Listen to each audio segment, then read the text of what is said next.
여러분 안녕하십니까? 가장 빠른 종합 뉴스큐 시작합니다. 네, 먼저 뉴스 시작 전에 속보로 알려드린 내용 먼저 알아보도록 하겠습니다. 서울에 올해 들어 처음으로 폭염주의보가 내려졌습니다. 기상청은 오늘 오후 4시를 기해서 서울과 경기 내륙, 영서 지방에 폭염주의보를 발령한다고 밝혔습니다. 오늘 서울에 내려진 폭염주의보, 2015년 5월 20일 이후 한 4년 만에 두 번째로 빠른 겁니다. 네. 노무현 전 대통령 서거 10주기 봉하마을 현장 연결해 새로운 노무현을 주제로 한 추모식 내용 전해드리도록 하겠습니다. 먼저 오늘의 주요 뉴스입니다.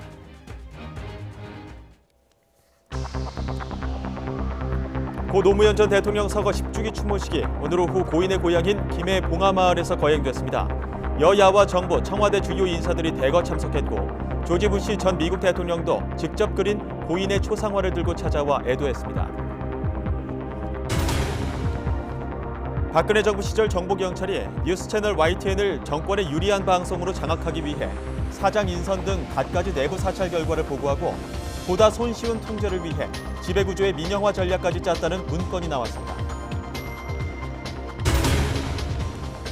우리나라 소득 하위 20% 가구의 올해 1분기 전체 소득이 125만 4천 원으로 5분기 연속 감소세를 보였습니다. 하지만 소득 상위 20%와 하위 20% 가구의 소득 격차는 다소 완화된 것으로 나타났습니다. 쌍둥이 딸들에게 학교 시험 문제와 정답을 유출한 혐의로 기소된 숙명여고 전 교무부장이 1심에서 징역 3년 6개월의 실형을 선고받았습니다. 피고는 혐의를 일체 부인했지만 재판부는 문제 유출 사실이 넉넉히 인정된다고 밝혔습니다. 영남에 이어 오늘은 경기도와 서울에도 올해 첫 폭염주의보가 내려졌습니다. 내일은 오늘보다 더 더워져 서울의 낮 기온이 32도까지 오르고 경북 경산 지역은 36도까지 치솟을 전망입니다.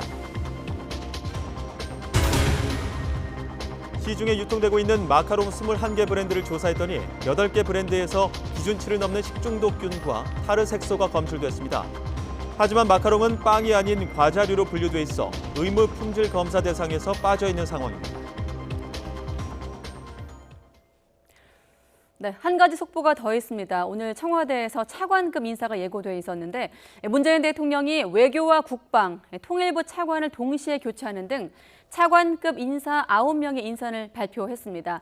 네, 고민정 청와대 대변인 발표 내용 들어보도록 하겠습니다. 세계 전력을 담당하는 전력자원관리실장을 역임한 바 있습니다. 국방부 출신 내부 일반직 공무원이 차관에 임명된 첫 번째 사례로서 국방개혁 2.0을 완수해 나갈 적임자입니다. 김계조 행정안전부 재난안전관리본부장은 기술고시 출신으로 재난안전 분야에서 평생 근무한 기술관료입니다. 포항 지진 당시 중앙수습지원단장을 맡아 범정부적 역량을 모아 국가재난에 대처했습니다.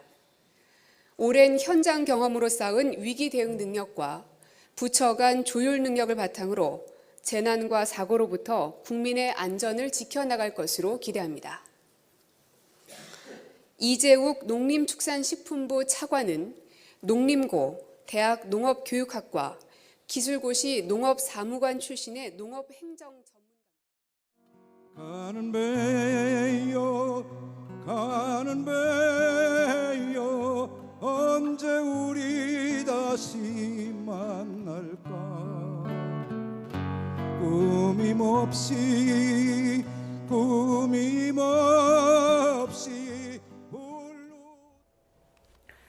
네, 노무현 전 대통령의 서거 10주기 추도식, 노 전 대통령의 고향이자 묘역이 있는 김해 봉하마을에서 열렸습니다. 조지 부시 전 미국 대통령이 참석해 추도사를 하고 묘역 참배도 했는데요. 현장에 나가 있는 취재기자 연결해 봉하마을 상황 알아보겠습니다. 차상은 기자. 네, 김해 봉하마을에 나와 있습니다. 네, 지금 뒤로도 여전히 추모객들의 발길이 보이는데 추도식은 끝난 거죠? 네, 그렇습니다. 노무현 전 대통령의 추도식은 이곳 봉하마을에서 오늘 오후 2시에 엄수됐습니다. 많은 추모 인파가 몰리면서 추도식이 열린 잔디 광장은 빈자리가 없이 꽉 들어찼습니다. 그리고 일부 추모객들은 고인을 떠올리면서 눈시울을 붉히는 모습도 볼 수가 있었습니다. 추도식에는 권양숙 여사와 유족을 비롯해 조지 부시 전 미국 대통령이 참석했습니다. 부시 전 대통령은 추도사를 시작하면서 노무현 대통령의 삶을 여러분과 함께 추모할 수 있어서 크나큰 영광이라고 말했습니다. 부시 전 대통령은 노 전 대통령의 초상화를 그려와서 권 여사에게 선물을 했는데요. 자신의 목소리를 강력하게 내는 지도자를 그렸는데 그 대상은 미국 대통령도 예외는 아니었다며 당당했던 노 전 대통령의 모습을 회상했습니다. 노 전 대통령의 아들 건호 씨는 두 대통령은 재임 기간 한미 관계를 새로운 관계로 발전시키는 등 참으로 많은 일을 일궜다며 우정과 추모를 표해준 것에 대해 유족으로서 깊이 감사드린다고 말했습니다. 오늘 추도식에는 당정청 여권이사들이 총 집결했습니다. 더불어민주당 이해찬 대표와 이인영 원내대표가 참석했고 이낙연 국무총리와 진영 행안부 장관, 박영선 중소벤처기업부 장관, 노영민 비서실장 등이 참석했습니다. 야권에서는 바른미래당 손학규 대표와 민주평화당 정동영 대표, 정의당 이정미 대표 등이 참석했지만 자유한국당 황교안 대표와 나경원 원내대표는 불참했습니다. 네, 오늘 하루 봉하마을에는 많은 추모객이 몰렸을 텐데 지금도 많은 분들이 추모하고 있죠? 네, 그렇습니다. 서거 10주기를 맞은 오늘 추모객들은 이른 아침부터 이곳 추모장으로 발걸음을 옮겼습니다. 네, 봉하마을 곳곳을 둘러보면서 노 전 대통령의 생전 모습을 떠올리기도 했고 묘소를 참배하고 고인을 추모를 했습니다. 지금도 봉하마을은 추모객으로 크게 붐비고 있습니다. 노무현 재단은 오후 3시 추도식이 끝날 때 기준으로 17,000여 명의 추모객이 찾아온 걸로 집계했습니다. 퇴근 시간 이후에는 더 많은 추모객이 찾을 것으로 예상돼 봉하마을은 늦은 밤까지 붐빌 전망입니다. 봉하마을 근처에는 임시 주차장이 마련돼 있고 마을을 오가는 셔틀버스도 운행하고 있습니다. 지금까지 김해 봉하마을에서 YTN 차상은입니다. 네, 17,000명이 모여든 이 봉하마을 먼저 현장으로 봤는데 서울 대한문 앞에서도 시민 분향소가 차려졌습니다. 네, 추도식이 열리는 봉하마을에 가지 못한 시민들이 분향소를 찾고 있습니다. 현장에 나가 있는 취재기자 연결합니다. 김우준 기자. 네, 서울 대한문 앞에 시민 분향소에 나와 있습니다. 네, 그곳 분위기도 전해주시죠. 네, 이곳 봉하마을을 가지 못한 시민들은 이곳 서울에서도 정말 추모를 하기 위해서 많은 발걸음이 이어졌습니다. 오늘 아침부터 정말 많은 시민들이 이곳 분향소를 찾았는데요. 이곳 분향소에서는 조금 전까지 봉하마을에서 진행됐던 10주기 추도식이 대형 스크린을 통해 생중계됐습니다. 분향소에서 헌화를 마친 시민들은 쉽게 자리를 떠나지 못하고 길거리에 서서 추도식을 지켜봤습니다. 추모객들은 바보 같아서 더 그리운 대통령이라며 아직도 10년 전 오늘을 생각하면 가슴 한편이 먹먹해진다고 말했습니다. 추모객들이 기억하는 노 전 대통령은 어떤지 잠시 들어보겠습니다. 대통령님이 좀 앞서가신 것 같아요. 저희들 시민이 깨어나기 전에 먼저 깨셔서 저희를 깨우치려고 애쓰셨던 것 같은데 미안하기도 하고 좀 같이 따라갔으면 여러 가지 일들이 좀 더 나아지지 않았을까 하는 그런 아쉬움도 좀 있고요. 대한문 분향소는 10년 전 노무현 전 대통령 서거 당시 경찰에 의해 강제 철거됐던 곳이기도 합니다. 노 전 대통령 서거 10주기를 맞이해 시민들의 손으로 6년 만에 다시 차려진 겁니다. 1주기 때부터 분향소를 지켰던 시민 상주단이 현재 추모객들을 맞이하고 있습니다. 네, 지금 현장에 있는 서울 대한문 시민 분향소 오늘부터 24시간 운영이 되죠. 우리가 좀 더 네, 그렇습니다. 주최 측은 시민 누구나 쉽게 찾아오기 위해서 24시간 이곳을 연다고 밝혔습니다. 항상 시민 낮은 곳에서부터 시민들을 생각하는 노 전 대통령의 뜻을 기리기 위해서라고 밝혔는데요. 오늘 오전 9시부터 개방된 이곳 시민 분향소는 25일 토요일 밤 10시까지 운영됩니다. 이곳 분향소에서는 각종 추모 행사도 준비되어 있습니다. 오늘 저녁 7시 메인 추모제를 시작으로 사흘간 고인을 기리는 각종 문화제가 열립니다. 노 전 대통령의 서거 10주기를 맞아 추모객들의 발걸음은 사흘 내내 이어질 것으로 보입니다. 지금까지 서울 대한문 시민 분향소 앞에서 YTN 김우준입니다. 네, 오늘 추도식 참석자 가운데 눈에 띄는 인물이 있었습니다. 미국의 조지 부시 전 대통령, 문재인 대통령도 부시 전 대통령을 접견했습니다. 네, 문 대통령은 화가로 변신한 부시 전 대통령이 노 전 대통령의 초상화를 그려온 것에 감사를 표하고 17세기 네덜란드의 위대한 화가 렘블란트에 빗대는 농담을 던지기도 했는데요. 직접 들어보겠습니다. 화가의 길을 걸으면서 대통령 속에 있던 렘브란트를 찾고 있다라는 이야기를 들었습니다. I haven't found it yet, but I've become a painter, and it's changed my life. It's opened up brand new horizons that I never knew existed. 손수 그린 노무현 전 대통령의 초상화를 유족들에게 전달하실 그 계기라고 하니 아마 유족들에게는 그보다 더 따뜻한 위로가 없을 것이라고 생각합니다. Well, I hope it looks like him.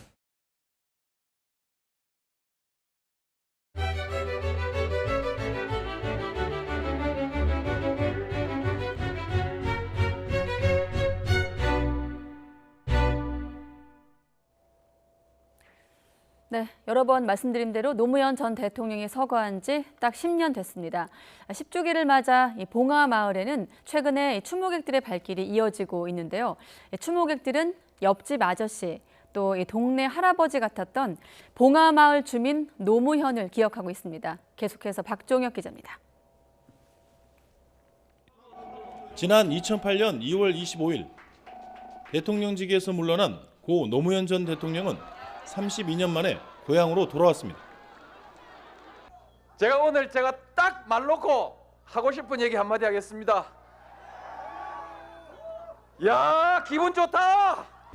퇴임하고 고향으로 돌아온 첫 대통령이라 인기가 많았습니다.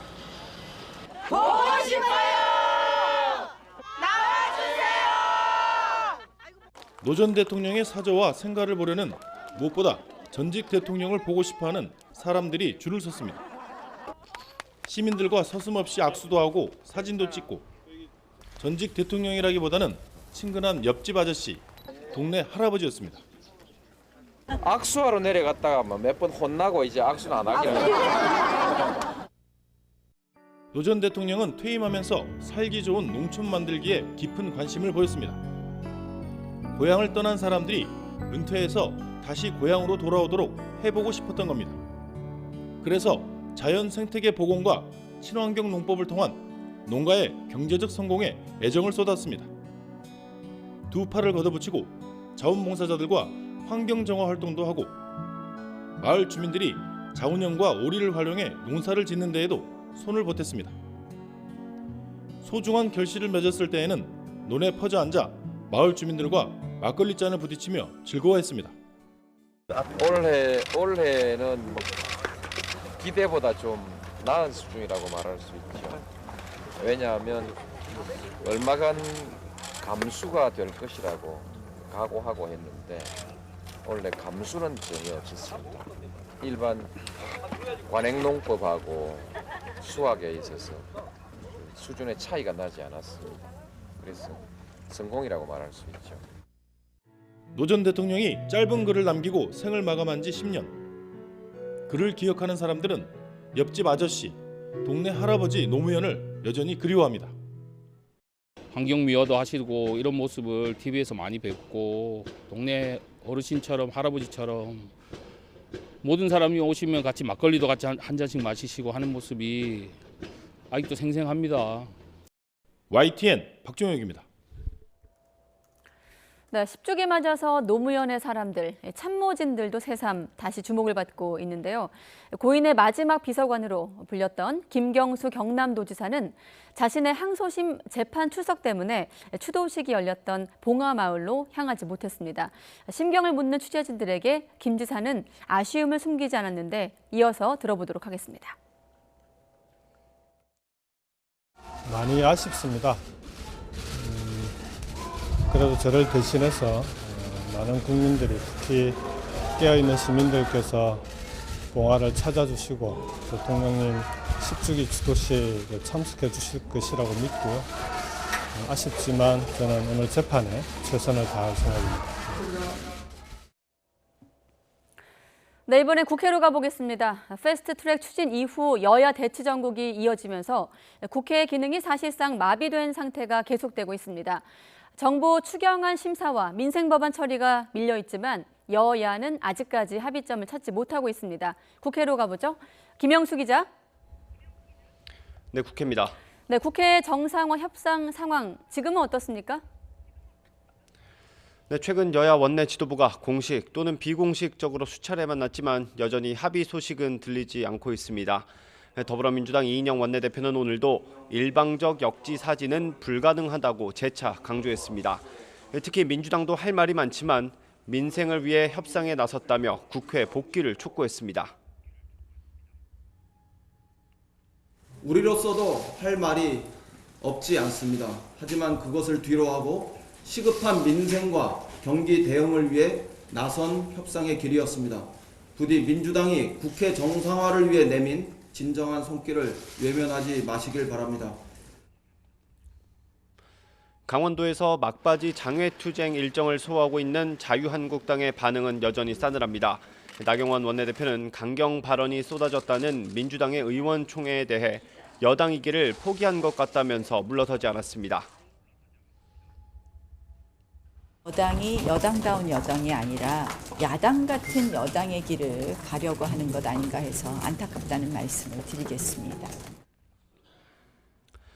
바른미래당은 나름 중재안을 내놨습니다. 오신환 원내대표는 민주당이 한국당에 돌아올 수 있는 명분을 줘야 한다고 지적했고, 한국당은 패스트트랙 법안의 합의 추진을 약속받는 선에서 돌아와야 한다고 압박했습니다. 자유한국당도 주말 서울 집회가 끝나면 장외투쟁 일정이 사실상 종료되므로 다음 주초가 적기라고 생각합니다. 3당 원내대표가 다시 만나 끝장 토론을 해서라도 접점을 찾아야 합니다. 네, 자 이렇게 여야가 첨예하게 대치 중인 와중에 외교 기밀 유출 논란까지 얹어지면서 이 부분에 대한 공방도 이어지고 있다면서요? 네, 그렇습니다. 먼저 민주당은 국가 정상 간의 통화 내용이 3급 기밀에 해당하는 만큼 책임자를 처벌해야 한다고 촉구했습니다. 특히 기밀 누설 행위를 공모한 한국당 강효상 의원의 책임도 엄중하게 물어야 한다고 강조했습니다. 반면 한국당은 정부의 무능함을 비판한 것에 대한 보복이라면서 즉각 반발했습니다. 당사자인 강효상 의원은 국민 알 권리 차원에서 내용을 밝혔는데 공무원의 휴대전화를 압수해 조사하는 게 가당한 것인지 모르겠다면서 강도 높게 비판했습니다. 이어 청와대가 자신을 거짓말쟁이로 몰다가 거짓 브리핑을 했다는 게 드러났다면서 화살을 청와대로 돌렸습니다. 이런 가운데 국회 외교통일위원장인 한국당 윤상현 의원은 정부와 외교관, 정치 모두 국익을 해치는 무책임한 행동을 했다면서 싸잡아 비판했습니다.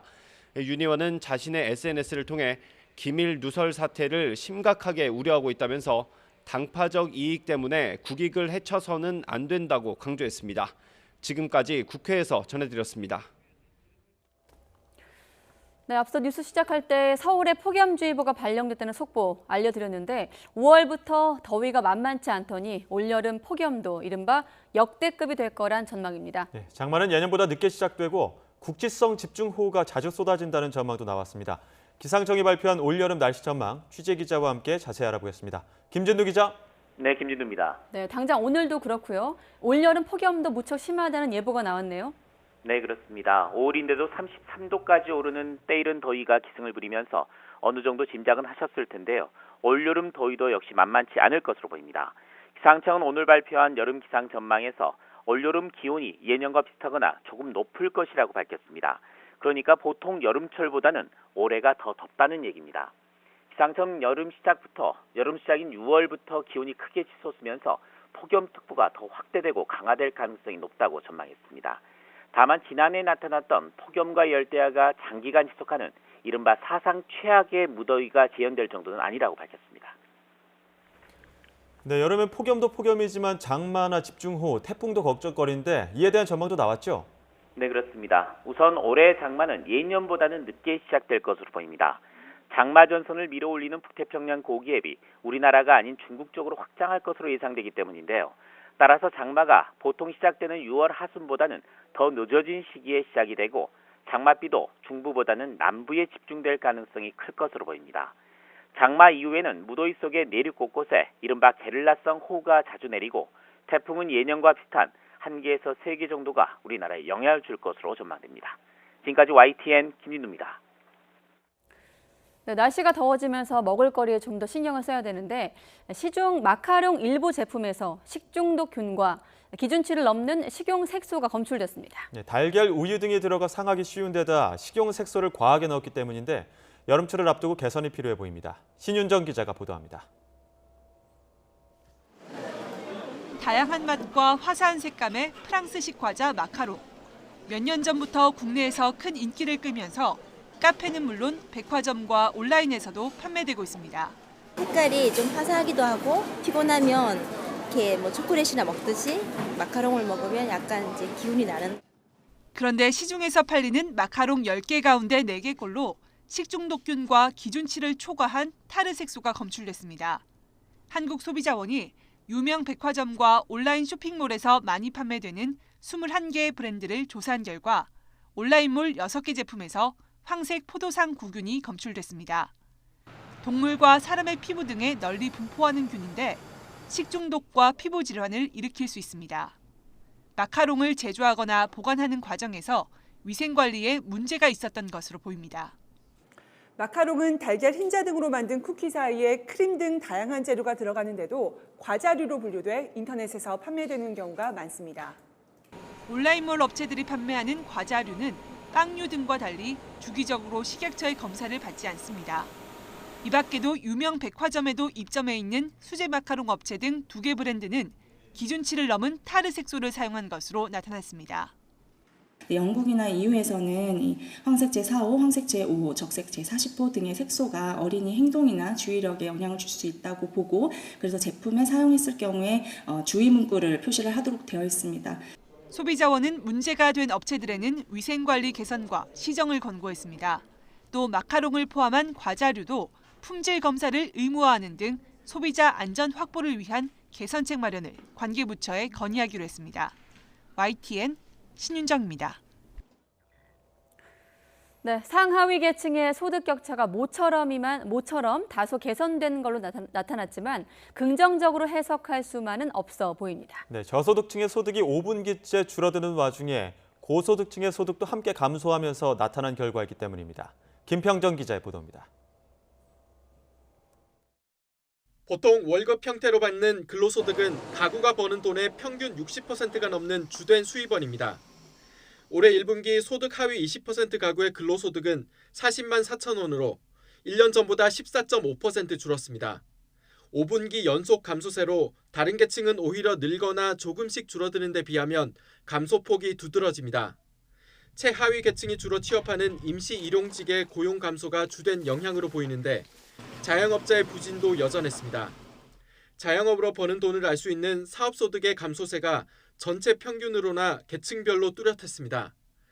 최하위 20%인 1분위의 사업소득은 이례적으로 증가했지만 소득이 줄어든 영세 자영업자가 대거 1분위로 추락한 영향이 크다는 분석입니다. 자영업을 하시는데 2분위, 3분위에 계시던 자영업 가구께서 사정이 너무 악화가 돼서 1분위 가구로 떨어지는 경우가 지금 발견이 되고 있고요. 다만 상위 20%의 소득도 함께 줄어 상하위 20% 사이의 소득 격차는 5.8배로 1년 전보다는 다소 개선됐습니다. 하지만 대기업 상여금의 지급 시기가 조정된 영향이 크기 때문에 고소득층의 수입 감소는 일시적 현상일 가능성이 큽니다. 정부 역시 하위 계층의 소득 감소를 엄중하게 인식하고 일자리 창출로 가계소득을 늘리는 데 총력 대응하겠다고 강조했습니다. YTN 김평정입니다.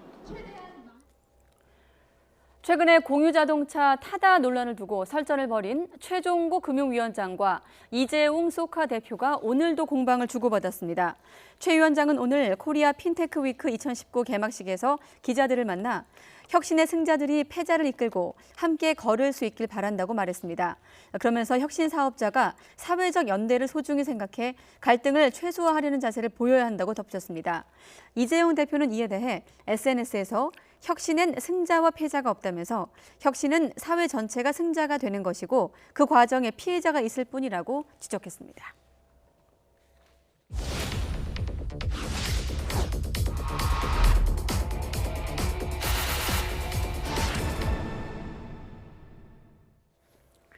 네, 승자와 패자까지 거론하면서 이 최종구 금융위원장과 이재용 대표의 설전으로 타다 서비스를 둘러싼 논란 더 뜨거워지고 있습니다. 네, 택시조합은 타다가 불법이라며 고발까지 했고 벤처업계는 정부가 적극적으로 나서지 않는다며 혁신 의지가 없다고 몰아붙이는 상황인데요. 타다는 혁신인가 불법 택시인가? YTN의 팩트 검증 프로젝트 팩트와이에서 따져봤습니다. 이정미 기자입니다.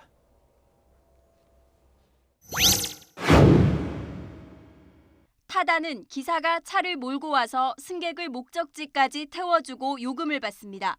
승객 입장에서 보면 차량 공유라기보다 그냥 택시입니다. 하지만 법적으로는 택시가 아닙니다. 차를 빌려주고 운전기사를 알선해주는 형태라서 법적으론 렌터카 업체와 운전기사의 결합입니다. 살아있는 공영재 윤대현 각성하라!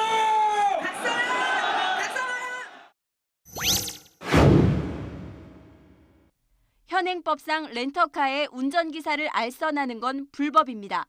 단 일부 승합차에 한해 허용하고 있는데 타다는 이 예외 조항을 근거로 운영합니다.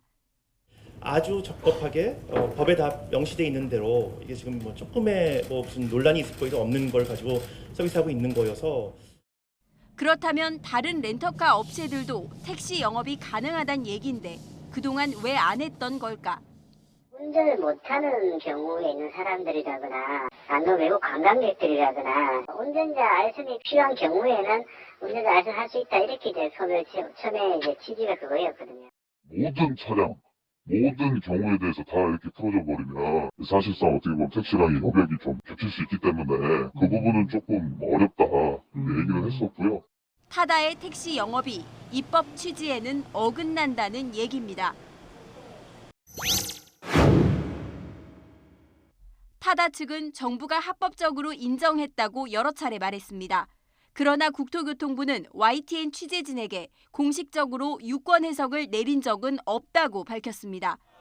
택시 업계에서 고발했으니 사법부의 해석이 나오면 대응 방향을 정하겠다는 입장이지만 결과에 따라 렌터카와 운송업을 분리하고 있는 법들을 대대적으로 손봐야 할 수도 있습니다. YTN 이정미입니다.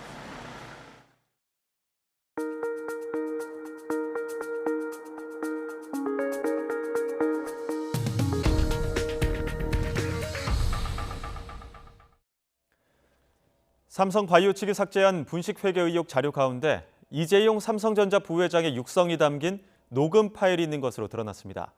또 삼성물산과 제일모직 합병 당시 이 부회장에게 유리하게 제일모직의 기업 가치가 부풀려졌다는 의혹도 제기됐습니다. 권남기 기자의 보도입니다. 삼성바이오로직스와 자회사 삼성바이오 에피스에선 지난해 7월 검찰 수사를 앞두고 대대적인 파일 삭제가 진행됩니다. 검찰이 최근 이들이 삭제한 자료들을 복구 중인데 이 가운데 이재용 삼성전자 부회장의 육성이 담긴 통화 녹음 파일이 나온 것으로 확인됐습니다. 부회장 통화 결과라는 이름의 삼성바이오 에피스 공용 폴더 속에 있던 파일엔 이 부회장이 삼성바이오 에피스 임원과 통화하면서 바이오 산업 등 삼성 에피스 현안들을 보고받고 지시 내린 정황이 담긴 것으로 전해졌습니다. 삼성 바이오 에피스는 이번 분식회계 의혹의 핵심으로 꼽힙니다. 검찰은 이 육성 파일을 이 부회장이 분식회계 등 관련 사항을 직접 관리한 유력한 정황으로 보고 있습니다. 이와 함께 검찰은 지난 2015년 삼성물산과 제일모직 합병을 앞두고 제일모직의 기업 가치를 부풀린 정황도 수사하고 있습니다. 당시 삼성 측이 에버랜드 동식물을 이용한 바이오 신산업을 추진하는 것처럼 꾸몄다는 의혹으로 그 규모가 3조 원에 달한다는 추정도 나옵니다. 합병에선 제일모직이 높게 평가될수록 이 부회장의 지배력이 강화되는 구조였습니다.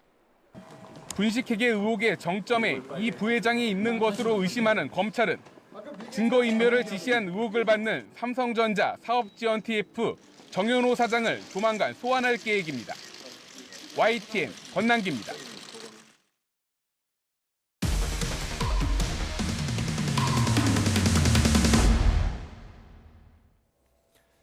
박근혜 정부 당시 정보경찰을 동원해 광범위한 언론 사찰에 나섰던 사실이 YTN 취재 결과 처음으로 확인됐습니다. 특히 YTN에 대해선 좌편향 방송으로 낙인 찍으며 보도를 검열하고 제압 방안으로 민영화 계획까지 만들어 청와대에 보고했습니다. 먼저 전준영 기자가 단독 보도합니다.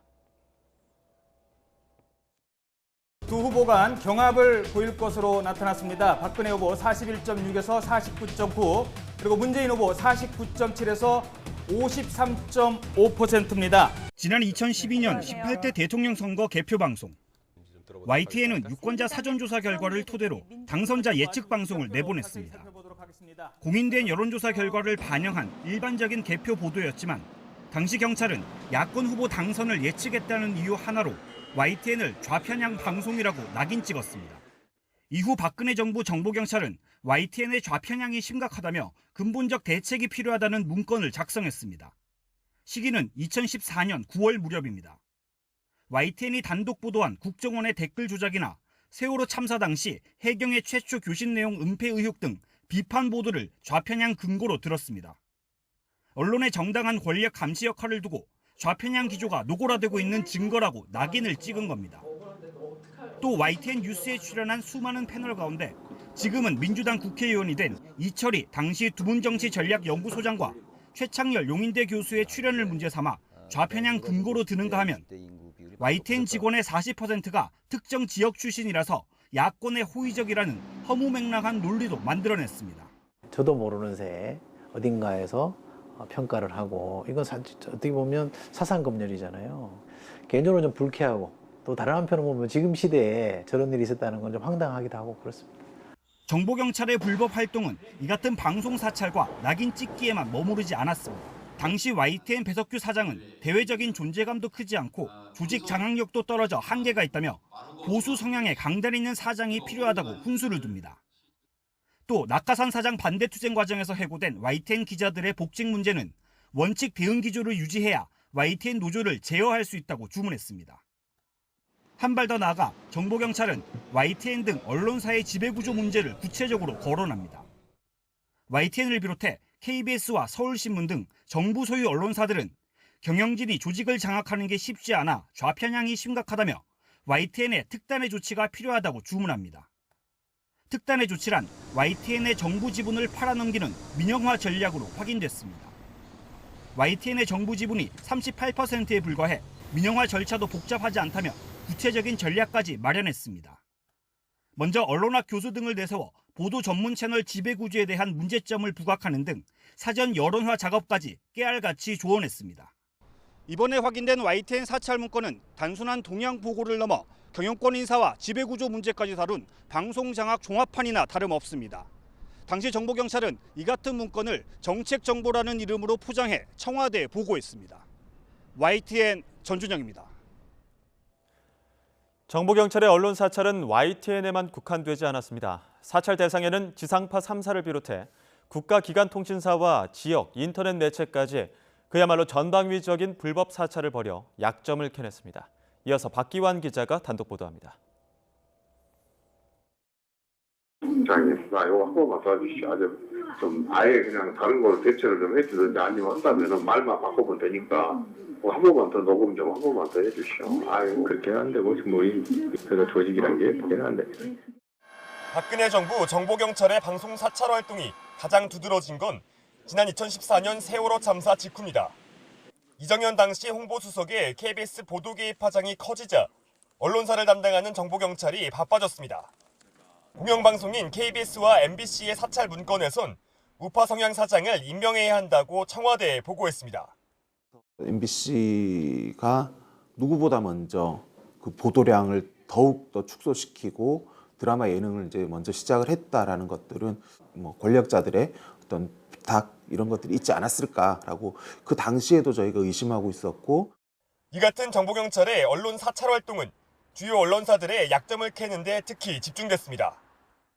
민영 방송사인 SBS에 대해서도 마찬가지입니다. 2014년 소치 동계올림픽 등 광고 수익 악화로 경영에 어려움을 겪고 있다는 걸 약점으로 보고했습니다.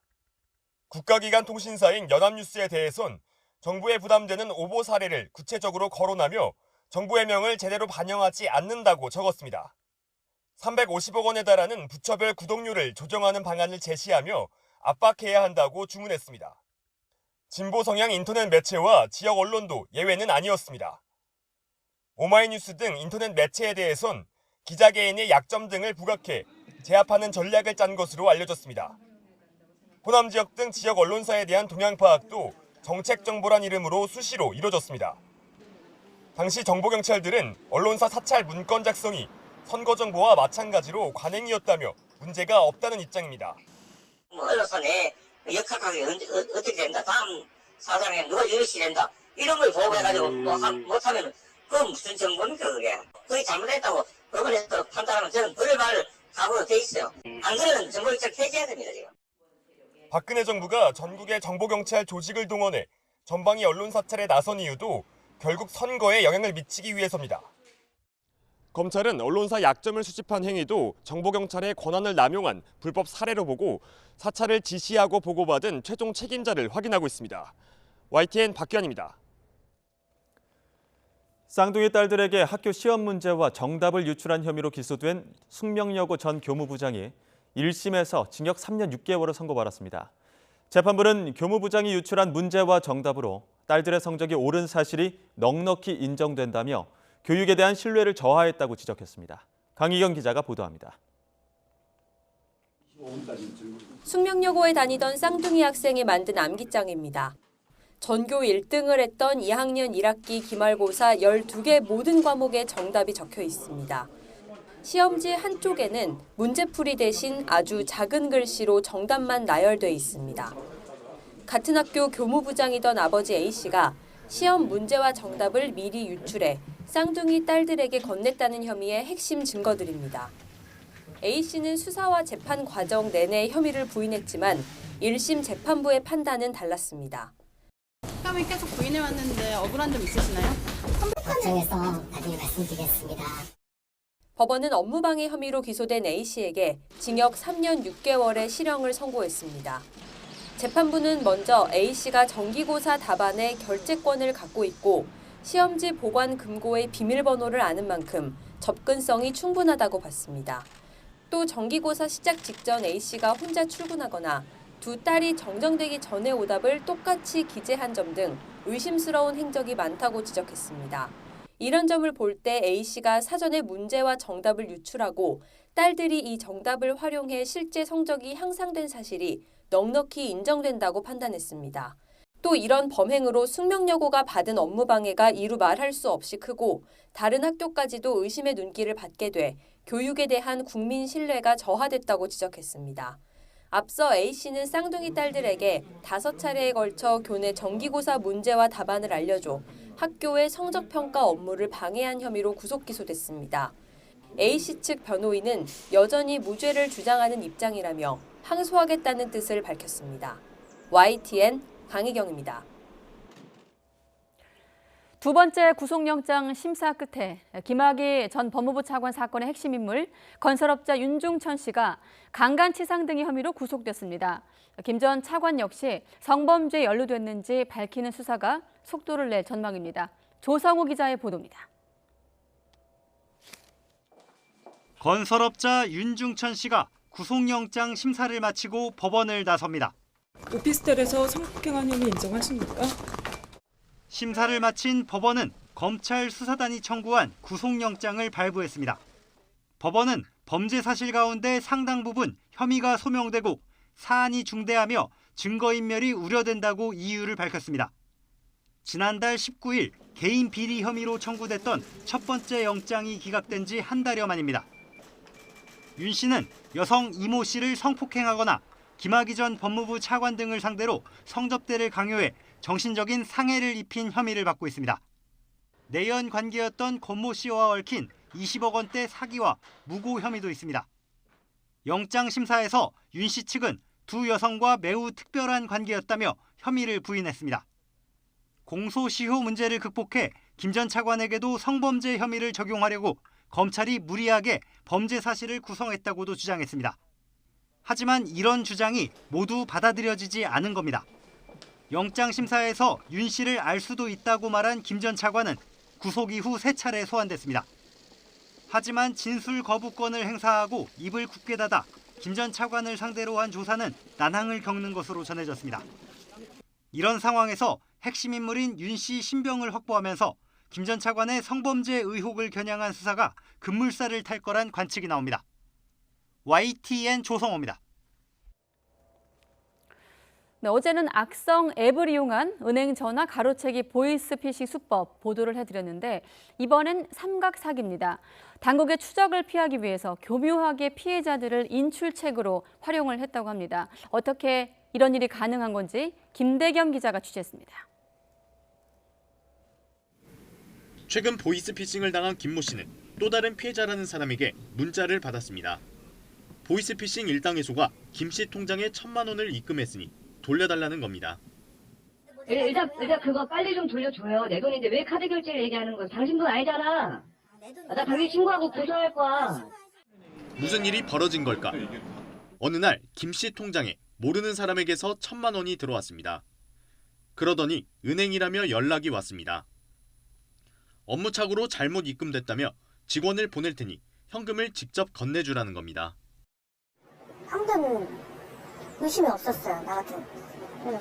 너무나 완벽하게 그 사람도 시간 맞춰서 왔고 여기 국민행복기 오셨냐고 왔다고 이러니까. 현금을 받아 챙긴 사람은 은행원이 아니라 보이스피싱 인출책이었습니다. 계좌 추적을 피하려고 피해자들의 통장을 이용한 겁니다. 이른바 삼각사기 수법입니다. 속은 것도 억울한데 피해자는 1년 동안 계좌 사용이 금지되고 경찰 조사까지 받아야 합니다. 정말 이제 순진하게 속은 피해자 같은 경우에는 책임이 없을 수 있지만 어느 정도 고의나 가설이 있다고 보면은 손해배상 책임을 법원에서 인정하고 있습니다. 피해를 보면 입출금을 막기 위해 즉각 은행에 신고하는 게 중요합니다. 만약 인출이 안 됐다면 피해 금액을 돌려받을 수 있습니다. 만일 보이스피싱으로 돈을 이체를 했다고 이렇게 인식이 되시면은 최대한 빨리 금융회사에다가 지급정지 신청을 하시고 피해구제 신청을 하시면 그 피해구제를 받을 수도 있고. 특히 피해 발생 30분 안에 신고하면 지연 인출제도 때문에 보이스피싱 일당은 계좌에 있는 돈을 빼내거나 이체할 수 없습니다. 신고가 늦어 이미 인출된 상태라면 보상받기는 사실상 힘들어집니다. YTN 김대겸입니다. 네, 그런가 하면 금융회사인 것처럼 속여 싼 이자에 돈을 빌려주겠다며 7억 원을 챙긴 보이스피싱 일당이 무더기로 붙잡히기도 했습니다. 서울 은평경찰서는 사기와 전자금융거래법 위반 혐의로 내국인과 말레이시아인 등 54명을 붙잡아 42명을 구속했습니다. 이들은 지난 1월부터 중국에 콜센터를 마련한 뒤 기존 대출을 갚으면 최저 2% 이자율로 돈을 빌려주겠다고 속여 모두 59명을 대상으로 7억 4천만 원을 가로챈 혐의를 받고 있습니다.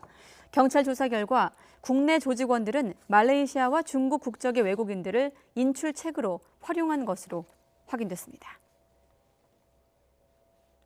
소화기나 페인트 등에 사용하는 명바늘, 필로폰이라고 속여 판매한 일당이 잡혔습니다. 인천지방경찰청은 사기 혐의로 가짜 필로폰 판매책 3명을 구속하고 마약 거래 혐의로 구매자 2명을 검거했습니다. 이들은 지난 2017년부터 2년간 익명의 채팅 앱과 해외 SNS 등에 필로폰을 뜻하는 은어를 이용해 광고 글을 올린 뒤 실제로는 명반을 판매한 혐의를 받고 있습니다. 신종 합성 마약인 야바를 집단으로 투약한 불법 체류 외국인들이 무더기로 적발됐습니다. 경기 고양경찰서는 불법 체류 노동자 태국인 53살, 23살 A씨 등 14명을 구속하고 2명을 불구속 입건했습니다. 경기도 포천 일대 공장에서 근무하는 이들은 이달 초 태국인 마약 판매 체객에서 사들인 야바를 되팔거나 흡입한 혐의를 받고 있습니다. 시가 3,200만 원 상당의 야바 403정과 판매 수익금 197만 원도 함께 압수됐습니다. 네, 호남 지역의 최대 폭력 조직이라고 하네요. 이 국제 PJ파 부두목이 이권 관계가 있던 부동산 업자를 숨지게 한 뒤 도주해 경찰이 추적에 나섰습니다. 공범 2명은 붙잡혔는데 아직 용의자의 행방이 묘연한 상황입니다. 취재 기자 연결해 보겠습니다. 부장원 기자. 네, 경기 양주경찰서입니다. 네, 근래 들어 좀 보기 드물었던 폭력 조직에 의한 살인 사건인데 사건 개요부터 정리해 주시죠. 네, 우선 용의자는 호남 지역 최대 폭력 조직인 국제 PJ파의 부두목 60살 조모 씨입니다. 조 씨는 조직원들과 함께 지난 20일 부동산 업자 56살 박모 씨를 감금하고 폭행해 숨지게 한 혐의를 받고 있습니다. 피해자 박 씨는 지난 19일 광주에서 조 씨를 만나 식사와 음주를 한 뒤 이틀이 지난 21일 밤 10시 반쯤 경기도 양주시청 근처의 공터에서 숨진 채 발견됐습니다. 발견 당시 둔기로 전신을 폭행당한 흔적이 나온 것으로 알려졌습니다. 박 씨의 휴대전화는 20일 아침 7시 20분쯤 서울 성수대교 남단 근처에 인도에 버려진 채로 발견됐는데요. 실종 신고를 받고 수사에 나선 경찰은 박 씨가 조 씨와 광주의 한 호텔에서 만나기로 한 문자 메시지 등을 확인하고 추적에 나섰습니다. 네, 공범들만 붙잡히고 아직 주범인 용의자 행방은 묘연하다. 자, 범행 동기나 이후 진행 과정에서 좀 의문점이 많은데 수사 과정에서 밝혀진 추가로 나온 내용이 더 있습니까? 네, 범행 당시 행적과 관련해 지난 20일 오후 4시 45분쯤 양주시의 한 공영주차장 CCTV에 조 씨의 부하 조직원 2명이 차량을 버리고 달아나는 모습이 잡혔습니다. 하지만 용의자 조 씨의 모습은 잡히지 않았는데요. 범행을 저지른 뒤 어딘가에서 내린 겁니다. 그 뒤로 부하 조직원 2명은 양주의 한 모텔에서 수면 유도제를 복용하고 쓰러진 상태로 발견됐습니다. 경찰은 이들이 투숙한 모텔에서 범행을 시인하고 시신의 위치를 적은 유서도 확보했는데요. 현재 공범 가운데 한 명이 의식을 회복했는데 나이가 어린 박 씨가 반말을 해 기분이 나빠서 때렸다고 주장하고 있습니다. 하지만 이들이 복용한 수면 유도제의 양이 적어서 실제 자살 시도를 한 건지 의문이 큰 상황입니다. 따라서 경찰은 이들이 조 씨 대신 혐의를 뒤집어쓰기 위해 자살로 꾸몄을 가능성도 의심하고 있습니다. 현재 조 씨의 행방은 묘연한 상태인데요. 경찰은 조 씨를 출국금지 처분하고 행방을 쫓고 있습니다. 지금까지 경기 양주경찰서에서 YTN 부장원입니다. 네, 한빛 1호기에 대해서 시민단체들이 원전 폐쇄를 촉구하고 나섰습니다. 사고 발생 후 원전 중지까지 12시간이 걸리는 등 사고 원인은 물론이고 대처 과정에도 문제가 많다고 지적을 하고 있습니다. 이동훈 기자가 취재했습니다. 한빛 1호기에 대한 특별조사가 시작되면서 원전 정지 과정에 대한 논란이 이어지고 있습니다. 시민단체들은 한빛 1호기의 폐쇄를 촉구하며 안전불감증을 그대로 보여주는 사례라고 지적했습니다. 가장 큰 문제는 원자로 출력이 18%까지 올라간 뒤 원전 정지까지 12시간이 걸렸다는 점입니다. 운영 지침상 시험 가동 중에 5% 이상의 원자로 열 출력이 발생해 바로 정지 조치를 취하했음에도 왜 12시간이 지나서야 수동 정지를 시켰는지 제대로 된 해명이 안 되고 있다. 이에 대해 한수원은 문제가 생기자마자 원자로 출력을 0%로 낮추고 임계 상태를 유지했다고 설명했습니다. 시험 가동을 계속 진행한 건 아니라는 겁니다. 열 출력이 기준치인 5%를 넘었는지에 대해서도 당시 현장 조사단과 한수원의 의견이 엇갈렸습니다. 조사단은 원자로 출력이 18%까지 올라간 사실을 확인하고 이를 근거로 열 출력이 5%를 넘었다고 판단했습니다. 하지만 한수원은 자체 열 출력 계산법에 의해 5%를 넘지 않았다고 봤습니다. 이를 확인하는 과정에서 원전 정지까지 시간이 지체됐고 이후 정확한 출력값을 확인하는데 열흘이 걸렸다는 게 원안위의 설명입니다. 보조급수 펌프가 왜 자동 기동되었는지에 대한 조사를 시작했고 그 조사 과정에서 출력값이 좀 의심스럽다라는 정황을 확인하게 됐습니다. 한수원이 이에 대해서 확인을 하고 그다음에 수동 정지를 하기까지 그 시간이 조금 걸린 걸로 이해해 주시면 될 것 같습니다. 한수원은 그러나 열 출력이 5%를 넘을 경우 즉시 정지해야 한다는 규정은 정비원이 인지하지 못했다고 인정했습니다. 원안위는 특별사법경찰을 통해 제어봉 조작 시 면허가 있는 감독관이 있었는지 또 적절한 지시 감독이 이뤄졌는지 등 인적 요인에 대해 집중적으로 조사하고 있습니다. YTN 사이언스 이동훈입니다. 미중 양국이 추가 관세 폭탄을 예고한 가운데 미 재무부는 적어도 한 달 안에는 추가 관세 부과가 없을 것이라고 밝혔습니다. 미국 소비자들을 고려하면서 중국에도 유예 기간을 두기 위함인데 중국과의 협상 재개에 대해서는 낙관론을 폈습니다. 워싱턴에서 김희준 특파원이 보도합니다. 미 하원 금융위원회 청문회에 출석한 스티븐 무누신 재무장관. 중국에 대한 추가 관세와 관련해 적어도 한 달 동안은 아무런 결정이 없을 것이라고 밝혔습니다. I think you know the process of round 4. There won't be any decision probably for another 30 or 45 days. 중국의 압박 지렛대로 내민 3천억 달러 규모 제품에 대한 25% 관세를 실제 부과하기까지 한 달 넘게 시간을 둔 겁니다. 무누신 장관은 그러면서 추가 관세가 소비자에게 미칠 영향을 연구 중이라고 말했습니다. 예외 품목을 둘 수 있음도 시사했습니다. 앞서 미국의 신발 업체들은 대중 추가 관세로 국내 소비자 부담이 연 70억 달러나 늘어난다며 관세 예외를 요구했고 대표적 유통업체 월마트 역시 제품 가격을 올릴 수밖에 없다고 호소한 바 있습니다. 한편 문우신 장관은 당장은 베이징을 방문할 계획이 없다면서도 협상 재개를 낙관했습니다. 단 이전까지의 논의를 기초로 진전이 가능해야 한다며 중국을 압박했습니다. And unfortunately, China has taken a big step backwards. Now, sometimes you got to go backwards before you go forwards. I'm still hopeful we can get back to the table. 문우신 장관은 트럼프 대통령과 시진핑 주석이 다음 달 말 만날 가능성이 높다고 덧붙였습니다. 다음 달 G20 정상회담 계기에 미중 정상의 막판談判 여지를 열어둔 건데 미국의 손에는 여전히 막대한 관세 카드가 들려 있습니다. 워싱턴에서 YTN 김유진입니다. 미국으로부터 집중 포화를 맞고 있는 중국 통신 장비 업체 화웨이의 입지가 갈수록 위축되고 있습니다. 영국의 대표적인 반도체 설계 업체와 이동통신 업체들도 화웨이와의 거래를 중단하고 제품 출시 보류에 나섰습니다. 조수연 기자가 보도합니다. 영국의 세계적 반도체 설계 업체인 ARM이 지난 16일 화웨이와의 사업 중단을 직원들에게 지시했다. 영국 BBC가 ARM의 내부 문서를 입수해 보도한 내용입니다. 유효한 계약과 지원 서비스 등 모든 업무를 중단하도록 하고 규정 위반 시 법적 책임이 따를 수 있다는 경고를 내렸다는 겁니다.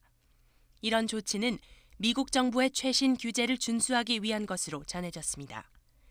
ARM의 설계가 미국의 원천 기술을 포함하고 있어 미 상무부의 거래 제한 조치에 영향을 받기 때문으로 보입니다. 영국의 최대 이동통신사인 EE도 보안에 관한 신뢰를 확보하기 전까지 화웨이의 5G 스마트폰 개통을 중단한다고 밝혔습니다. 또 다른 영국 이동통신사인 보다폰도 화웨이 5G 기기에 불확실성이 있는 한 사전 예약 주문을 받지 않기로 했다고 발표했습니다. 영국 기업들의 조치가 장기화할 경우 화웨이에 매우 심각한 타격을 줄 수 있다는 전망이 나옵니다. 미국에서는 화웨이를 계속 압박하는 목소리가 나오고 있습니다. 트럼프 미국 대통령의 책사로 불린 스티븐 배넌 전 백악관 수석 전략가는 화웨이를 미국과 유럽 시장에서 몰아내는 게 미중 무역 협상보다 10배는 중요하다고 말했습니다. 나아가 배넌은 중국 기업들의 미국 자본시장 접근을 막아야 한다며 기업 공개 차단 등을 다음 단계 조치로 제시했습니다. YTN 조수연입니다. 북한이 미국에 압류된 화물선 와이즈 어니스트 호이의 반환을 연일 요구했습니다. 김성 유엔 주재 북한 대사가 뉴욕에서 기자회견을 가진 지 하루 만에 한대성 제네바 주재 북한 대사가 외신과 인터뷰를 했습니다. 김태현 기자의 보도입니다. 스위스에서 로이터 기자와 만난 한대성 제네바 주재 북한 대사. 미국의 북한 화물선 압류는 주권 침해이고 국제법 위반 행위라며 북미 관계의 최대 걸림돌이라고 지적했습니다. 미국은 잘못된 행동이 미칠 결과를 숙고하고 배를 즉각 반환하라고 촉구했습니다. America should ponder consequences. Its heinous act might have impact on the future development and should return our ship immediately. 이어 미국이 다시 핵 협상을 하려면 제재 해제라는 큰 결단을 내려야 한다고 주장했습니다. If they don't make a big decision, so we are not obsessed over another round of talks with the USA out of thirsty for lifting sanctions. 한 대사는 미국식 힘의 논리나 압박이 통한다고 생각한다면 착오라고 성토했습니다. 이어 지난해 수확량이 최저치였다면서 식량 원조가 없어도 헤쳐나갈 수 있지만 유엔의 제재가 가장 큰 문제라고 말했습니다. Is it manageable? Is there... It's manageable, but the problem is the UN sanctions. We can't transact, for importing the food through, banking systems. That is the main problem. 북한은 앞서 김성 유엔 대사의 기자회견을 통해 화물선 압류는 불법이라고 비난하며 즉각 반환하라고 요구했습니다. 이 배는 북한산 석탄을 싣고 운항하다 지난해 4월 인도네시아 인근에서 적발돼 지난 11일 미국령 사모아로 예인됐습니다. YTN 김태현입니다. 미국 국무부가 북한과의 협상에 열려 있다는 입장을 재확인했습니다. 모건 오테이거스 국무부 대변인은 현지 시간 22일 기자들에게 트럼프 대통령이 최근의 진행 상황에 대해 실망했다고 말한 바 있지만 미국은 협상에 열려 있다는 점도 분명히 해왔다고 말했습니다. 오테이거스 대변인은 이어 김정은 위원장이 마이크 폼페이오 장관과 트럼프 대통령에게 여러 차례 비핵화를 약속했다는 점을 거듭 환기했습니다.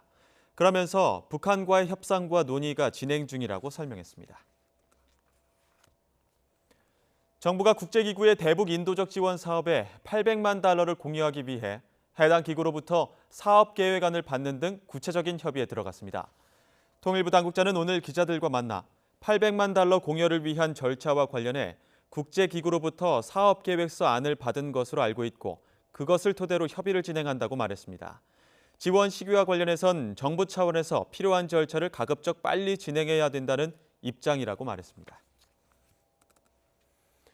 철도의 나라라고도 불리는 일본이지만 급격한 인구 감소로 이용객이 줄면서 시골의 작은 철도 회사들이 경영난에 허덕이고 있는데요.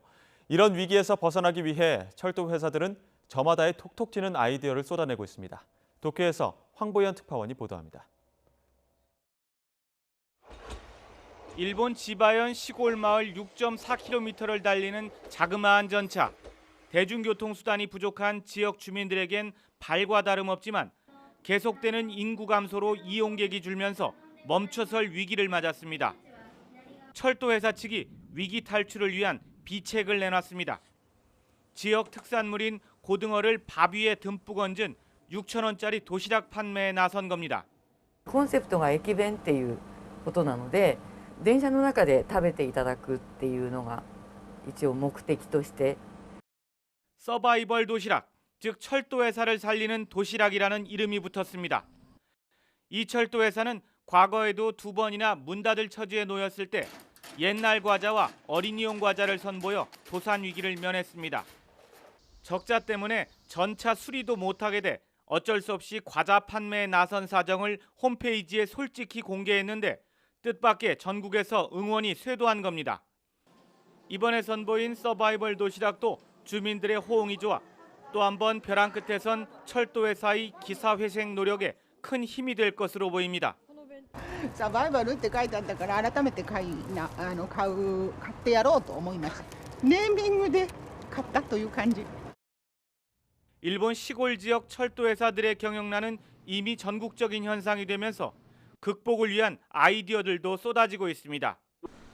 지난 2007년 와카야마현 시골역에 고양이가 역장을 맡은 뒤 관광객이 몰려들자 전국 각지에서 동물 역장이 줄을 이었습니다.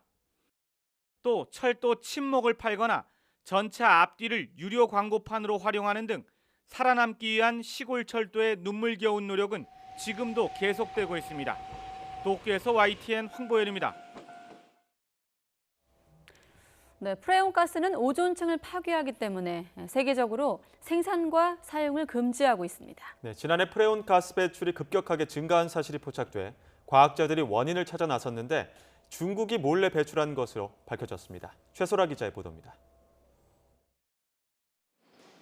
냉장고 냉매로 많이 사용했던 프레온 가스는 소량만으로도 반복해서 오존층을 파괴해 피부암과 지구온난화를 유발합니다.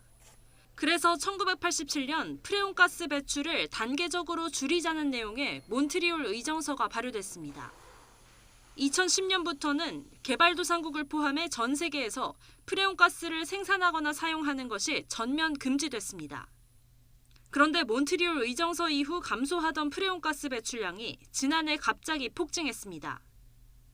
국제공동연구진의 조사 결과 증가량의 절반 이상이 산둥성과 허베이성 등 중국 동부에서 배출된 것이었습니다. 제주도와 일본 하테루마 섬에서 감지된 프레온 가스의 흐름을 역추적한 건데 2013년부터 매년 13,000톤씩 배출된 것으로 드러났습니다. 중국이 유엔에 보고한 기존 냉장시설 폐기 과정 등에서 나온 6,000톤 말고도 무단으로 7,000톤을 배출한 겁니다. 그 이전에 만들어진 건물이나 아니면 냉장 시설에 남겨져 있는 단열재에서 프레온 가스가 유출되어질 수 있습니다. 그렇지만 그 양은 앞서 말씀드린 7,000톤이라는 양에 비해서 매우 미미합니다. 따라서 저희가 제시한 7,000톤의 증가된 배출량이라는 것은 새롭게 생산된 프레온가스에 기인한 것으로밖에 판단할 수가 없습니다. 중국 동부에서 방출된 프레온가스는 건물 단열재를 만들면서 나온 것으로 추정됩니다. 국내 연구진이 주도하고 영국과 미국, 일본 등이 참여한 이번 연구 결과는 세계적 학술지 네이처지 최신호에 실렸습니다. YTN 사이언스 최소라입니다.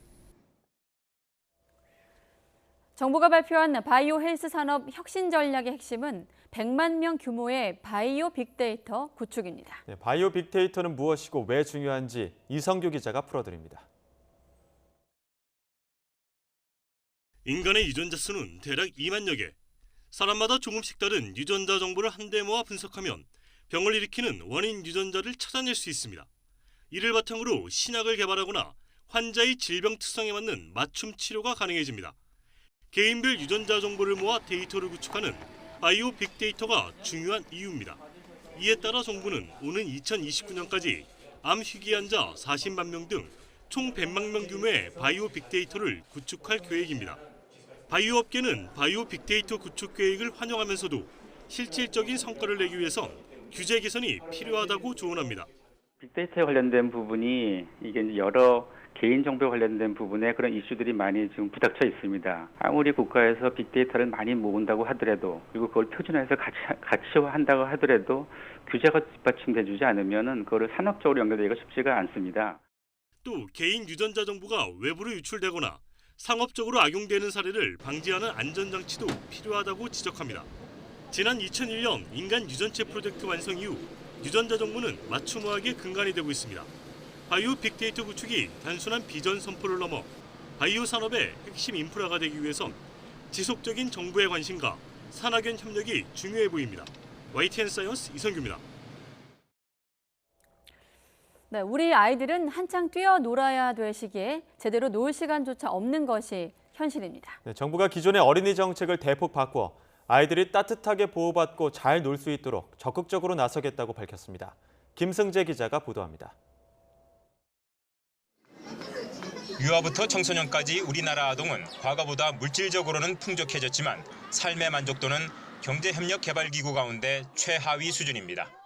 지난해 아동 실태 조사에서도 우리나라 아동은 물질적 결핍은 낮은 대신 정기적인 여가 활동이나 친구 초대, 가족 행사 같은 사회관계 결핍이 높았습니다. 아이들의 삶을 실질적으로 개선하기 위해 정부가 국가의 책임을 확대하기로 했습니다. 아동이 행복한 나라를 만들기 위해 보호권, 인권과 참여권, 건강권, 놀이권 등 4개 영역에서 10개의 핵심 과제를 도출하여 추진하고자 합니다. 마음껏 놀 수 있는 환경을 만들기 위해 자연 놀이터 등 각종 놀이시설 조성에 5년간 5천억 원을 투입할 예정입니다. 누리과정을 놀이중심 과정으로 개편하고 놀이시간이 포함된 교육과정도 2022년까지 개발해 시행한다는 계획입니다. 또 보호가 필요한 아이는 국가가 적극적으로 나서 보호하기로 했습니다. 아동학대 조사나 판정에 대한 공적 개입이 취약하다는 지적이 잇따라 당장 하반기부터 만 3세 유아 전체에 대해 소재와 안전 등을 전수조사할 계획입니다. 아울러 아이가 태어나면 지금은 부모가 출생을 신고하지만 앞으로는 의료기관에 대해 의무적으로 출생을 통보하도록 할 방침입니다. 의료기관이 출생 직후에 출생 통보를 하는 데는 현행 가족관계 등록 체제 자체를 그대로 유지해서는 출생 통보가 잘 안 될 수가 있다고 우려가 되고 있습니다. 그래서 그런 부분들을 좀 개선을 하기 위한 아직도 우리 사회에서 이루어지는 가정 내 체벌에 대해 민법상 조항을 개정해 금지하는 방안도 검토할 예정입니다. 또 아이들이 발달 단계에 맞게 건강하게 클 수 있도록 치과나 만성질환 사업 등 관련 지원을 확대하고 영유아 검진도 강화하기로 했습니다. YTN 김승재입니다. 네, 아동에 대한 얘기를 먼저 했는데 요즘 청년들은 취업난에 주거비 부담까지 이중고를 겪고 있습니다. 네, 정부는 이러한 주거비 부담을 덜어주기 위해 연 2%대 맞춤형 전월세 대출 상품을 내놨습니다. 백종규 기자가 취재했습니다. 광고대행사에서 일하고 있는 26살 백진주 씨의 가장 큰 걱정은 월세 부담입니다. 그나마 서울에서 저렴한 곳에 원룸을 구했지만 한 달에 50만 원 가까이 월세를 내고 있습니다. 여기에 교통비와 생활비를 제외하면 남는 돈이 거의 없는 게 현실입니다. 주거비가 많이 들어가다 보니까 제 생활비도 많이 안 남고 이제 그러다 보면은 돈을 모으는 건 거의 사실 상상도 못할 일이죠. 취업 문턱을 넘었다면 그나마 사정이 낫지만 취업하지 못한 청년들은 부모님에게 손을 벌리거나 아르바이트로 월세를 충당합니다. 청년층의 이런 고충을 덜기 위해 정부가 맞춤형 청년 전월세 대출 상품을 내놨습니다. 만 19살에서 34살, 부부 합산 소득이 7천만 원 이하의 무주택 청년이 대상입니다. 먼저 맞춤형 청년 전세대출은 일반 전세대출보다 금리가 1% 가까이 낮은 게 특징입니다. 연 2.8% 안팎으로 최대 7천만 원까지 빌릴 수 있습니다. 월세 대출은 한 달에 50만 원씩 2년 동안 모두 1,200만 원을 대출받을 수 있습니다. 금리는 2.6% 안팎입니다. 대출이 끝나도 최대 8년 동안은 그대로 두고 이후 3년 또는 5년 분할 상환도 가능해 청년들의 부담을 줄였습니다. 반전세 경우에는 보증금과 월세 자금을 동시에 지원할 예정입니다. 기존의 고금리로 받은 전월세 대출도 대환할 수 있도록 해서 부담을 완화해 나갈 것입니다. 이를 통해서 총 4만 1천여 청년 가구가 주거 비용을 경감할 수 있을 것으로 예상합니다. 금융당국은 새롭게 내놓은 청년 대출 상품을 오는 27일부터 국민과 우리, 신한 등 13개 은행에서 선보일 예정입니다. YTN 백종규입니다.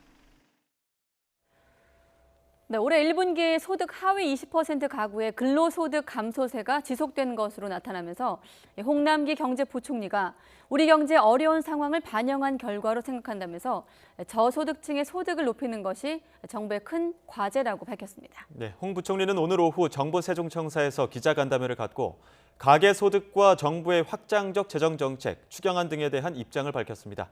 취재기자 연결합니다. 오인석 기자. 네, 정부 세종청사입니다. 네, 홍 부총리가 밝힌 내용 다시 한번 정리해 주시죠. 예, 홍남기 경제부총리는 정부 세종청사 기획재정부 기자실을 찾아와서 통계청이 오늘 발표한 1분기 가계소득에 대해 먼저 설명을 했습니다.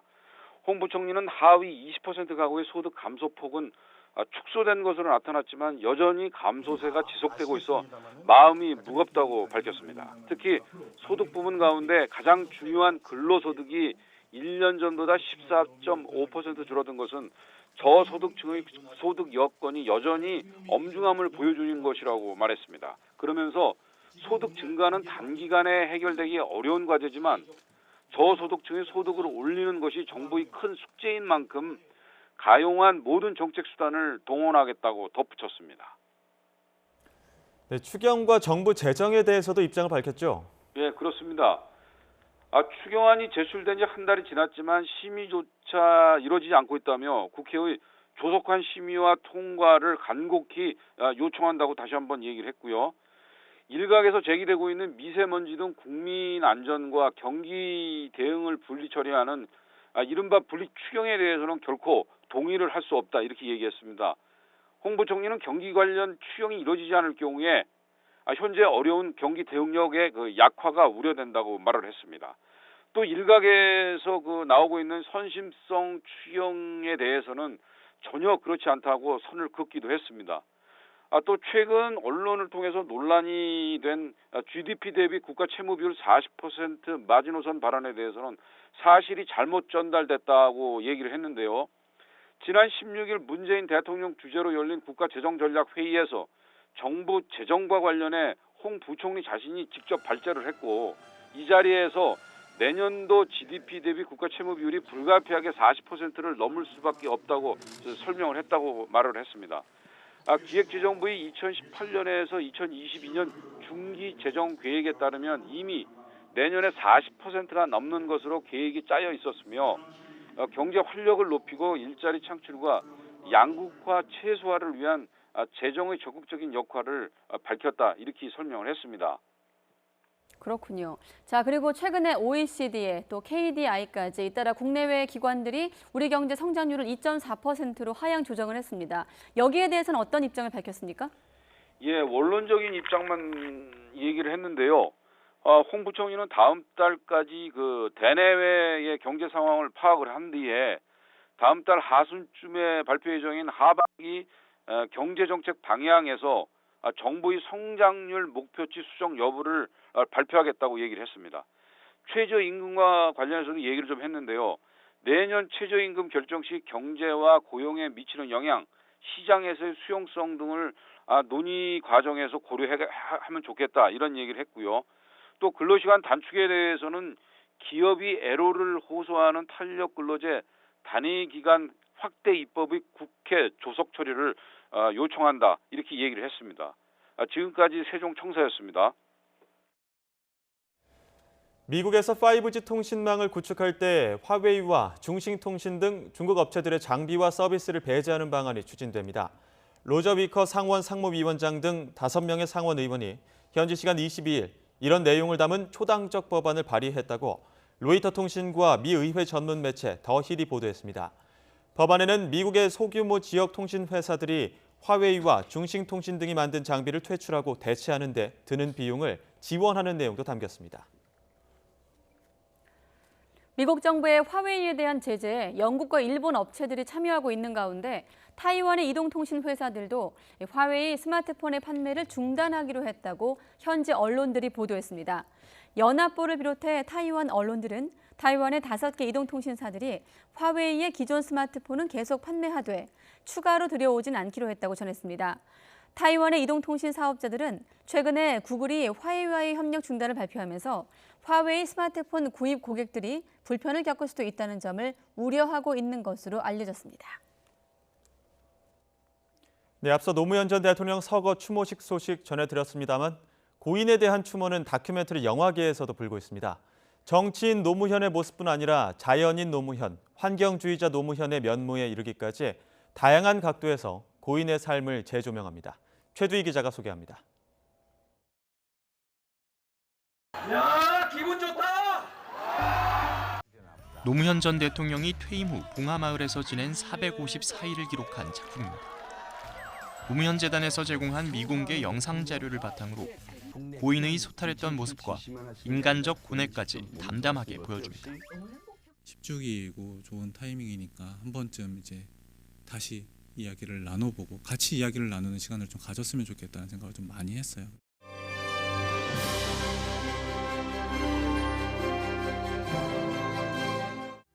앞서 개봉한 물의 기억은 노 전 대통령 퇴임 후 봉하마을의 삶을 담은 친환경 다큐멘터리 영화입니다.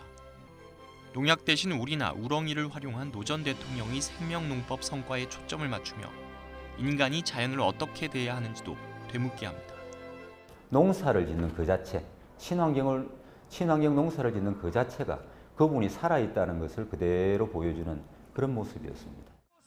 지난달 개봉한 노무현과 바보들은 주로 노 전 대통령 팬클럽 노사모 회원과의 인터뷰를 통해 고인의 삶을 소개하는 작품으로 관객 2만여 명을 불러 모았습니다. 이 작품들은 정치인 노무현보다 은퇴 후 모습 등 다른 측면에도 주목했다는 의미가 있습니다. 하지만 노무현 정부 시절의 공과를 객관적으로 분석하는 데까지 나아가진 못했다는 한계도 뚜렷합니다. 전작 다큐 영화들처럼 관객의 뜨거운 호응을 얻을지도 관심사입니다. 과거 노 전 대통령을 주인공으로 삼아 개봉했던 무현 두 도시 이야기는 19만여 명, 노무현입니다는 185만여 명을 각각 모으며 흥행에도 성공했습니다. YTN 최두입니다. 옛날 장터 등을 돌아다니면서 동냥하는 각설이나 거린을 품바라고 불렀는데요. 풍자와 해악이 있는 품바들의 모습을 담아낸 축제가 충북 음성에서 열리고 있다고 합니다. 이성우 기자가 다녀왔습니다. 각설이들이 신명나는 음악에 맞춰 신나게 몸을 흔듭니다. 구수한 각설이 타령에서 신세대 음악에 맞춘 몸짓까지 춤사위도 다양합니다. 각설이들의 노래와 춤은 보는 관객들의 어깨까지 들썩이게 하며 직접 무대로 나와 같이 어울리게 만듭니다. 충북 음성에서 열리는 풍바 축제 행사의 하나로 우리 조상들의 삶을 풍자와 해악으로 재조명했습니다. 특히 이번 축제에서는 역대 품바 선발대회에서 입상한 24개 팀이 참여하는 품바왕 초청 공연도 함께 열립니다. 퍼레이드에 직접 참여하면은 한 2,500여 명이 참여를 하세요. 그게 아마 전국 어느 축제 퍼레이드 가도 볼 수 없는 여기 주민들이 1년 내내 준비한 거거든요. 그래서 그 의상에 대한 특별함. 음성 품바 축제는 음성 꽃동네 설립의 모태가 된 고 최기동 할아버지를 기리고자 마련됐습니다. 올해는 20주년을 맞아 20살의 품바 사랑과 나눔에 빠지다란 주제로 열립니다. 음성군은 이번 축제에서 품바 음악 짓기 대회와 시간여행 추억의 거리, 관람객과 함께하는 다양한 행사를 마련했습니다. 여기에 젊은 층을 위한 품바 래퍼 경연대회 등도 마련해 젊음의 열기도 느낄 수 있습니다. 특히 음성 품바 축제는 충청북도 최우수 축제로 뽑힌 것은 물론 2년 연속 문화관광 유망 축제로도 선정됐습니다. 고 최기동 할아버지의 인류애를 계승하면서 사랑과 나눔, 봉사를 주제로 하는 정신문화 축제입니다. 그래서 풍자와 해악이 넘치는 그런 정신문화 축제로 발전시켜 나가고 있습니다. 풍자와 해악이 담긴 품바 축제는 오는 26일까지 충북 음성군 설성공원 일원에서 열립니다. YTN 이성입니다.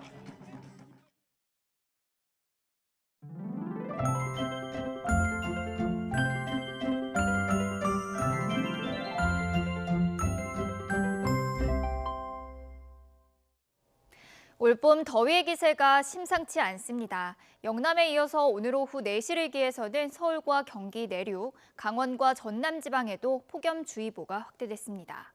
폭염주의보는 낮 기온이 33도를 넘는 날이 이틀 이상 지속될 것으로 보일 때 내려지는데요. 폭염특보가 내려지면 시원한 곳에서 충분한 휴식을 취하는 게 도움이 되고요.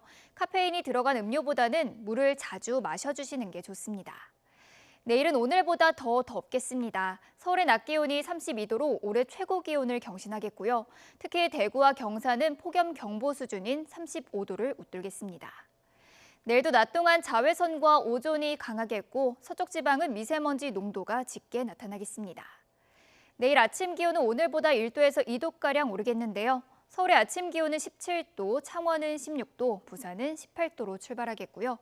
낮 기온은 오늘보다 2도에서 많게는 5도가량 오르겠습니다. 서울의 낮 기온은 32도, 대전도 32도, 광주 33도, 대구는 35도로 예상됩니다. 이번 더위는 다음 주 월요일에 전국에 비가 내리면서 누그러질 전망입니다. 지금까지 날씨 정보였습니다. 네, 잠시 후 뉴스큐 2부에선 박능후 보건복지부 장관과 함께 아동의 놀이권, 또 인권이 강화되는 포용 정책을 포함해서 현안 들어보도록 하겠습니다. 잠시 후에 뵙겠습니다.